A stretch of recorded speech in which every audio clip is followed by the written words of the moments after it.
Good morning, you guys. I wanted to come up and give you little like sales tips of stuff that I've just learned throughout the years. I've been in sales for 8 years. Sometimes I go throughout the day. I feel like we all do that at some point. I'm like, my life. I wish, like, especially if you watch that scrolling video, you know that with social media, the comparison can get real. And sometimes I'm like, I just wish I had a different job. Sales can definitely get hard, but I think with practice and just like getting better at what to say, you can get better. Also, you guys, little parenthesis for the people who are constantly watching the videos. If anyone is, after I did the little challenge, I like started a new project within the same job. So like selling different products and like different everything, pretty much everything was different. The only thing that didn't change was like my company. It's been a learning experience. I tried to do both in the beginning, like keep up the videos every day and learn basically a whole new job. And I think that took me over the edge. So I had to take a few days back and stop recording so I can regather my thoughts, just come again to face you.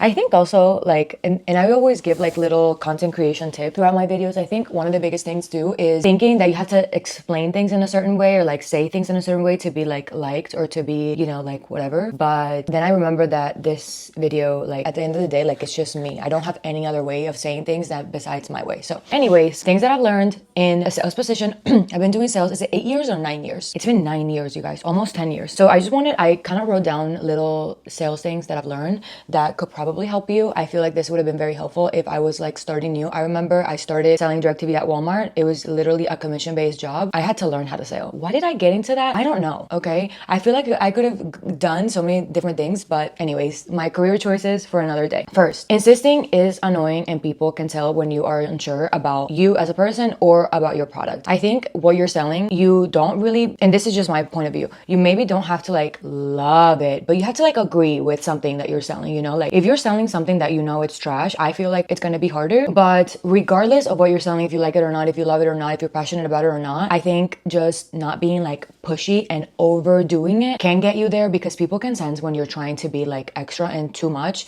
and immediately it's just like human nature. Immediately people shut off. Like the minute and this is with everything, honestly, the minute that you're giving way too much, people can tell and people would just like push back and they're like, yeah, no. Sometimes it doesn't even matter how great your product is. If you're giving desperate, not gonna buy.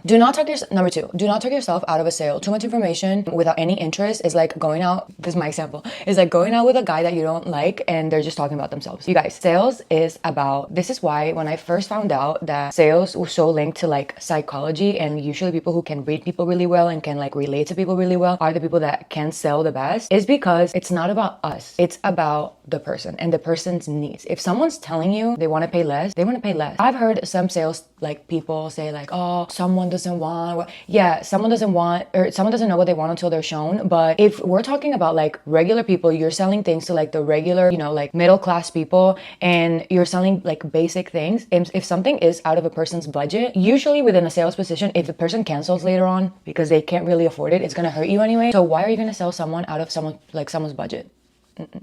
No, or if a person, like for example, when I was selling DirecTV, like sometimes I would get in this like mindset of like price, and then someone would come along and they'd be like someone who was really a fan of like football and they liked watching 4 different games at the same time. So then you would sell them on like more, like listening to a person and understanding the person's needs is the main thing. Like I think this like number one, and really, really, really just like listening, getting to know them and listening to all the cues that they're giving you as to how you can help them. 3, be the follow-up king. Follow-up is the biggest thing in the industry that I am. Closing on a first call is super like, it's a big thing. I'm not gonna say that I don't do it, but I think this goes along with the pushiness. If you're being too pushy and it's even uncomfortable for you, maybe you can just get better at your follow-up game. Follow up the next day and the next day, and I'm gonna call you again, and I'm gonna call you again. And then if you think that you're being too much, you can lay off for like a day, and then hey, just until they say, I think it's like 7 no, then you can like move on. Unless they tell you like, hey, like for real, I'm not interested, But if they're just like giving you like, not obstacles, how do you call objections, like oh but those are no's that are closer to your yes. So follow up again and again. Number 4, no sitting around wondering for things to fall in your lap. In a sales position, a lot of the times my friends will be like, oh, but do you really have to work? And I'm like, yeah. like I want to work. Being in a sales position is so much different than like being in a regular like corporate job where like you have your task and then you're gonna get paid your salary no matter what, because the work that you put in is the amount of money that you're gonna receive. And if you're like sitting around not looking for things to sell and following up with people and putting in the work, you're not gonna sell, and therefore you're not gonna make money. I think also a big thing is sometimes when I get in this, like, that can be another video if you want me to do it, but like how do you get like out of that like sales rut? But one of those things is remembering that just putting in the work will get you the sales eventually. Like sometimes we're like, oh, I'm working, nothing is happening. Like sometimes you do have to like tighten up your pitch or like tighten up what you're saying or like make little fixes. But a lot of the times, like, are you working hard enough? You know, because if you're working, those sales are gonna come eventually. Number 5, mindless working versus working with intention to get something. A lot of the times in the beginning of my career, I would be like, oh yeah, I'm working, I'm so busy.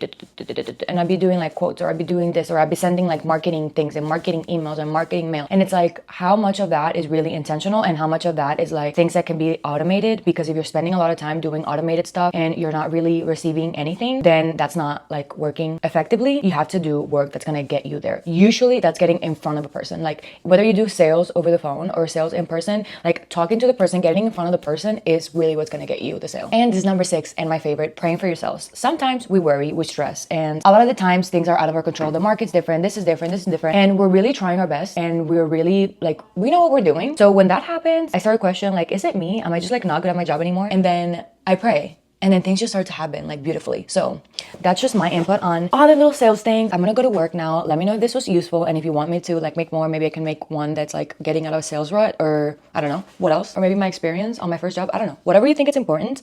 And thank you so much for watching. Thank you for being here, and subscribe if you haven't. I'll be reading your comments.